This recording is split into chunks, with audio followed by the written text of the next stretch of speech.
지금부터 5.18 민주화운동 희생운동을 추모하는 장대가 있겠습니다.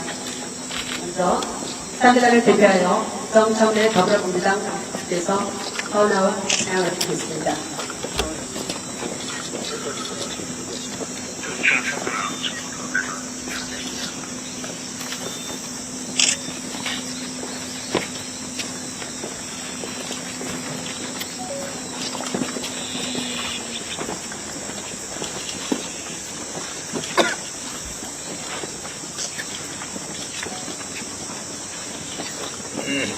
세 번 주장하시고 뒤로 두 걸음 물러친 다음에 장자를 일어나십니다.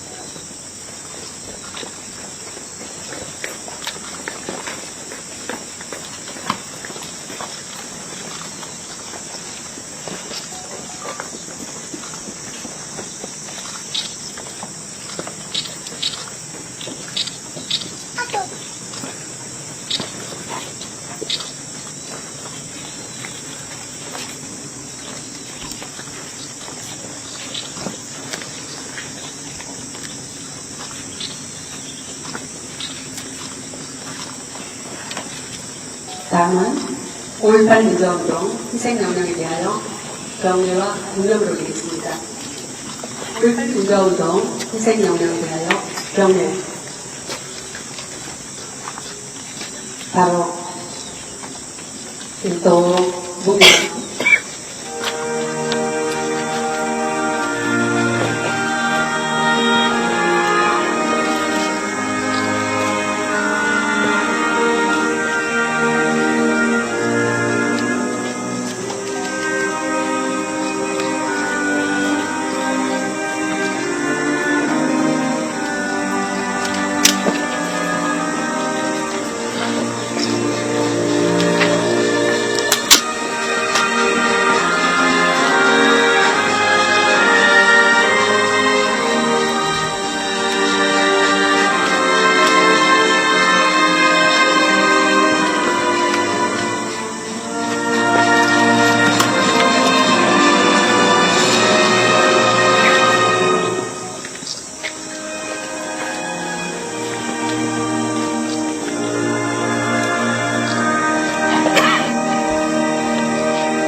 바로 이상으로 참배식을 마치겠습니다.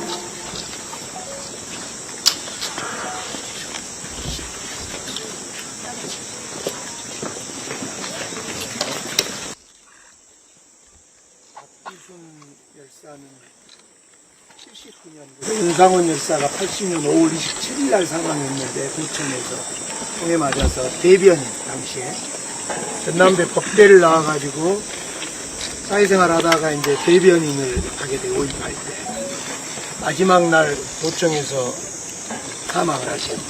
근데 그 박기순 열사는 전남대학 대학을 다니고 야학을 했어요. 그러니까 80년 5.18 전에 야학 과정이 연탄가스로 이제 사망을 하죠. 따로따로 묻혀 있다가 81년 12월에 두 분을 영혼 결혼식으로 올려줄 때 81년 12월에 그때 불렸던 노래가 이물리한 행진곡. 예, 우리 백기환 선생님의 맷비날이라는 게 가사에다가 곡을 붙여서 지금도 저기가 있는데 그 터전이 우남동에 가보면 요즘 물난리난 그곳에 가보면 거기서 다 천으로 맞고 꽹과리하고 녹음기 테이프로 녹음해서 이게 보급되기 시작한 것이 그 이물리한 행진곡입니다. 그런데 여기 윤상원 열사, 박기순 열사 의견한 게 5.18 김여역 방울동 86년도 5월달에 처음 왔었는데 그때 제가 윤상원, 박기순 분의 영의견 그때도 그것은 여기 방송도 있잖아요. 김여역에 처음 한게 여기 이제 윤상원 그 당시 전남대 의대생들이 와서 그 앞에 물더라고. 그런데 그때 학부설이자 늑도를 왔었거든요. 무슨 사연인지 물어봤더니 처음에 3대 이제 이상 그래서 올해 상징이죠.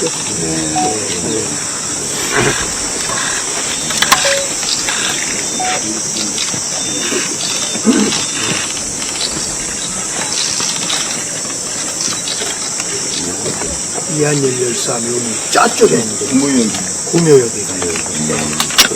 네. 이번에 그러면 우리 저 한강 소년인가? 동료 만드는 예, 바로 잘 알다시피 소년이 온다 주인공 동호의 상징이 문지양 열사입니다. 당시에 광주 상고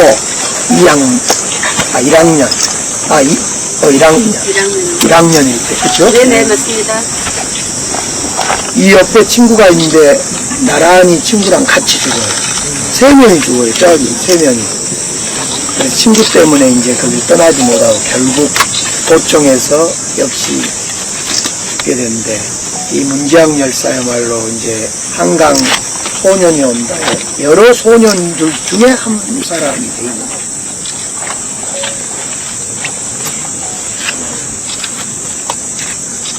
이제 가족은 지금 어머니 계시고 누님도 계시고 64년생이니까 당시에 상고 1학년 당시에 이쪽에 이제 몇 분들이 고등학생들이 이제 사망한 당시에 고등학생들이 많이 참여했죠.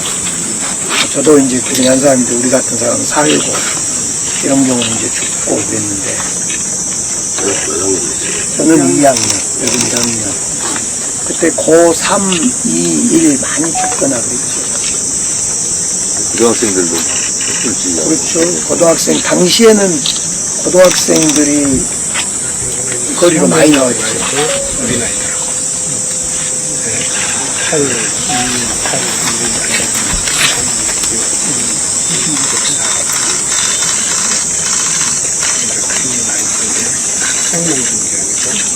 사진대로 숱한 어린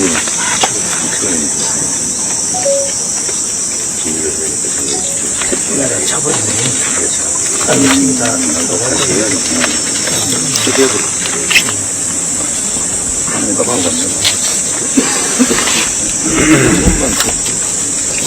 제가 여기는 80년 당시에 행불로 인정되신 분들 묘역이에요. 그래서 뭐 봉분이 저쪽과 다르게 봉분이 없고 비석에도 누구누구 묘가 아닌 누구누구 령 그래서 용언만 여기다 모시고 있다. 그래서 저희 묘지에는 행불자가 84명인데 지금 79분을 저희 묘지에서 모시고 있는 상황이고요. 이분이 80년 5월 21일 날 행불이 됐어요. 이분은 당시 저대부석고등학교 1학년 고향이 고흥입니다. 80년 당시에 대도시로 광주로 유학을 왔어요. 그러면 공부를 잘했겠죠? 그래서 서울대가 꿈이고 꿈이 창창한 젊은이였는데 80년 5월을 만나서 그 꿈이 풍비 박산이 됐습니다. 자, 고교 생리교령이 광주에 5월 20날 내려져요. 그래서 학교 갈 필요는 없지만은 또 지금 상황이 시내 상황이 안 좋으니까 이제 광주에서 지산동이라고 조대 근처에서 하숙을 하고 있었어요. 불광사라는 절집에서 하숙을 하고 있다가 시내 상황이 안 좋으니까 시골 고향이라도 가 있어야 되겠다라고 생각을 하고 같이 하숙을 하는 대학생 2명, 또 다른 고등학생 1명. 그래서 이른 새벽에 젊은 청년 4명이 조대 뒷산 쪽으로 넘어가려고 합니다. 예, 지금 시내는 차가 안 다녀요. 그래서 조대 뒷산 쪽으로 해서 너릿재라는 고개 하나만 넘으면은 강주하고 하순의 경계예요. 그래서 강주는 차가 안 다니지만 하순까지 가면 차를 얻어 타고 바로 집에 갈 수 있겠다라고 판단을 한 거죠. 근데 이미 조선대 쪽에는 공수, 7공수여단 35대대가 이미 매복에 있는 상황이에요. 젊은 청년들이 산으로 와요. 새벽에 그들을 가만히 둡겠습니다. 꼼짝 마라. 움직이면 쏜다 하니까 꼼짝 안 하고 있었을까요? 누군가는 도망을 갔고 누군가는 잡혔고 구타를 당하고 그런 상황들이 간이 짐작이 되죠. 집에서는 뒤늦게 강주의 상황들을 알았어요. 지금 같으면 SNS가 있으니까 금방 강주에 정청래 대표님께서 묘지에 방문하셨습니다라고 금방 퍼뜨려질 건데, 당시는 언론 통제, 강주의 상황들이 제대로 보도가 안 된 거잖아요. 그래서 강주의 상황들을 뒤늦게 집에서 알았습니다. 그래서 불강사 절집에 수고하는 집에 전화를 했더니 무슨 소리냐, 간지가 언젠데 그런 거요. 그렇다면 내 아들한테 무슨 문제가 있구나 해서 부랴부랴 강주로 가족들이 올라와서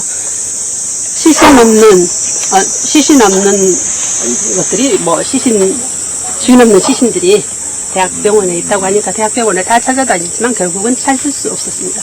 그래서 사실 여기 행불로 인정되신 분들 같은 경우도 지난한 세월 정권과 끊임없이 싸워서 이 자리에 와 있는 경우, 행불이 되다 보니까 더더욱 증명하기가 어렵잖아요.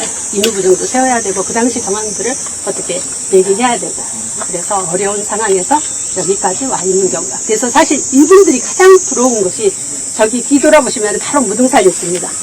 강주의 명산 무등산이 훤히 보이는 곳에 이분들이 자리에서 명당일 수 있지만 더 부러운 자리는 다름이 아닌 바로 옆자리겠죠. 내 사랑하는 가족이, 아버지가 돌아가셨다면 시신이라도 들어볼 수 있으면 좋으련만 하는 그런 아쉬움들이 남죠. 옆자리로 가는 게 소원이겠군요. 그렇죠. 맞습니다. 그래서 여기 피석 뒤에 새겨진 거를 한번 제가 읽어드릴게요. 무등을 오르는 사람들이 너의 소객들이구나. 옥하나 이제 나오너라. 이 땅에 일어나 말하여라. 안매장된 너의 육신을 깃발처럼 흔들며 천둥 번개로 말하여라. 라고 써졌습니다. 자, 여기 측면에 보시면은 초가 있어요. 말이 안 맞죠? 제가 얘기를 했는데. 초가 있다라는 거는 나중에 영혼 결혼식을 했다는 거죠. 부모 입장에서는 그렇죠. 내 자식이 청춘에 일찍 갔는데 그래도 나중에 짝이라도 찾아주고 싶은 마음일 거예요. 그래서 나중에 영혼 결혼식을 시켜줘서 처가 있는 거고요. 여기 보시면은 어머니가 김진덕이에요. 고용서라고 하는 지인이 김진덕 여사의 오울이라는 시를 썼어요. 제가 그 시 한 편 들리고 오늘 안내는 간단하게 여기서 마무리를 하겠습니다. 김진덕 여사의 오울, 고용서, 녹동에서 반나절, 강주에 가 닿으면 망월동에서 또 반나절, 내 이름 석자 쓰다듬을 왔다. 아무도 죽음을 못 봤으니 제대로 죽지도 못한 내 새끼. 네 아버진 저렇듯 뒤팀지고 모르는 척 고개 돌려도 가슴에 눈물이 그렁그렁해. 시신 없는 부덤이 무슨 소용이나. 남들은 뒤에서 수군댄다만 구천을 떠도는 너의 혼이기에 자석처럼 쓸려오는 애미우 마음. 19, 너를 만나고 가는 날은 하루해가 짧아 쓸쓸히 처음으로 돌아가는 것을 어디에 누워서 꿈을 꾸는 거냐. 옥하나. 라는 이런 시입니다. 사실 이 시 한 편이 80년 5월에 자식을 잃은 부모의 마음을 충분히 대변한다고 생각합니다. 오늘 방문해 주셔서 감사합니다. 아이고, 감사합니다. 여기까지. 최고의 시간 때문에 지금 네, 또 하셔야 돼요. 잠깐만요. 하시게요. 지상군 어디 갔어? 진짜 이분들 가족들 더잘 보살펴야 되겠습니다. 거기 계신다는 거예요. 이분들이 저 옆자리로 가고 싶은 게 소원이라는 게 참 기가 막힌 일이네.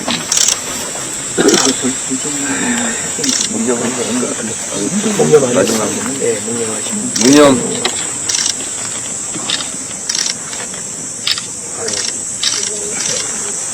최고이기 때문에. 사랑도 명예도 이름도 남김없이 이곳 5.18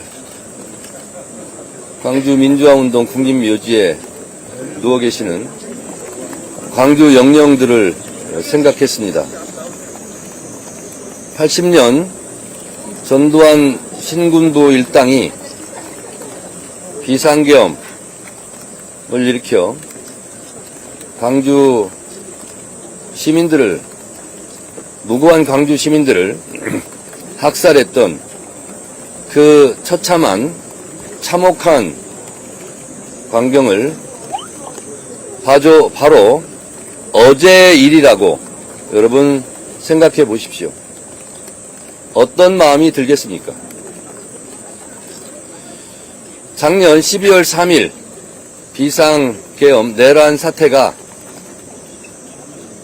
8개월이 지난 일이 아니라 바로 어제 일어난 일이라고 생각해 보십시오. 여러분, 시간이 지났다고 분노가 사그라지는 것은 헌법과 민주주의를 흐릿하게 만드는 일입니다. 80년 5월 광주에서 일어난 일도 작년 12월 3일 총을 들고 쳐들어온 계엄군들의 무참하게 짓밟힌 국회의사당, 민주주의, 헌법 유린이 바로 어제 일어난 일이라고 생생하게 기억하시기 바랍니다.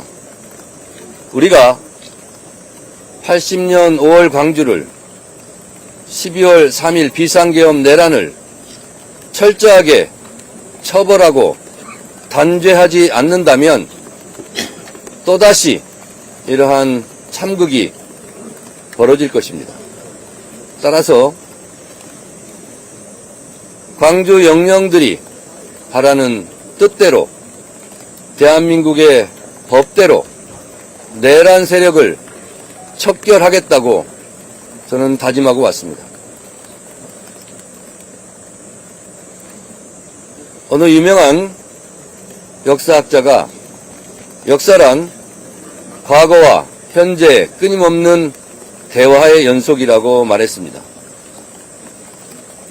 어제의 역사가 오늘의 역사와 관계없는 것이 아니라 같이 점처럼 물처럼 연결되어 흐르고 있다는 것을 우리가 기억해야 할 것입니다.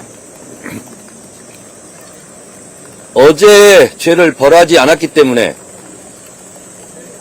미래의 범죄에 용기를 주지는 않았는지 우리가 다시 한번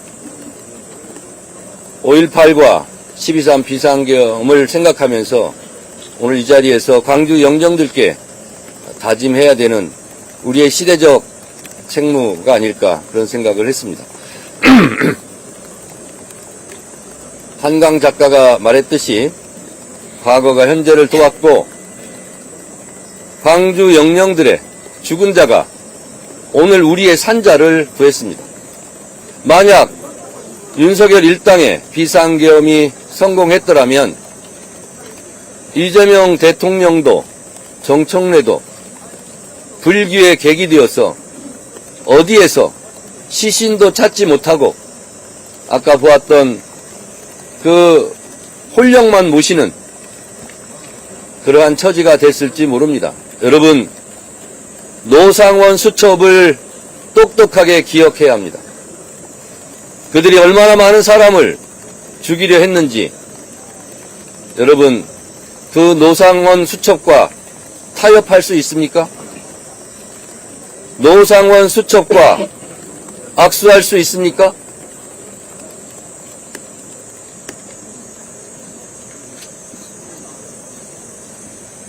(12.3) 비상계엄 내란의 책임자들에 대해서 철저하게 단죄하지 못한다면 언제 또다시 윤석열과 같은 그런 참혹한 짐승과도 같은 그런 독재자가 다시 나타나서 대한민국의 헌법과 민주주의를 유린할지 모릅니다.